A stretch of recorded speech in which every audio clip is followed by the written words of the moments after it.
Yo, what is up? So, ngayong araw, wala kaming magawa dahil bakasyon na.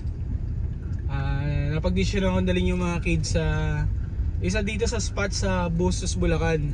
Actually, itong area na to, itong spot na to, nadadaanan namin dati to ng mga tropa ko ng mga bikers. So, I decided na isama naman yung mga bata para naman makita nila tong spot na to.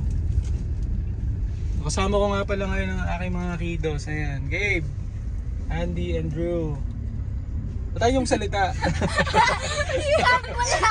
Sabi mo Ayan. Ito ang pangit ko na tatay. Ooh!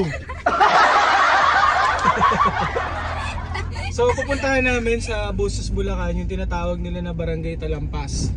So doon makikita natin yung hindi naman siya ganun ka fancy na spot, pero basic na spot lang, pero magandang puntahan kasi if you are a nature lover, magugustuhan mo yung area. Kung mahilig ka sa tubig, mahilig ka sa rice fields na presko yung hangin, magugustuhan mo tong area na to. Pero sabi ko nga, don't expect too much kasi ano lang naman yun, parang tambayan. So pipiknik lang kami doon, titingnan namin yung rice field, yung magandang irrigation. Ito kasing Barangay Talampas na konektado Bustos to Malolos. So yung irrigation dito, nagpo-flow yung tubig hanggang dun sa Malolos. Etong area na to yung nagsusupply ng tubig sa amin.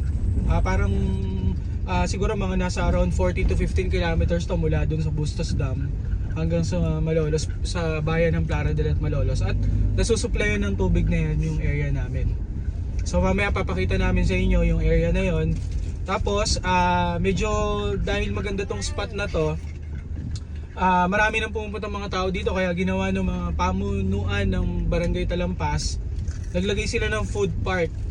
So pwede na talagang tumambay dun sa area. Kaya mamaya puntahan natin yung Barangay Talampas, Bustos, Bulacan.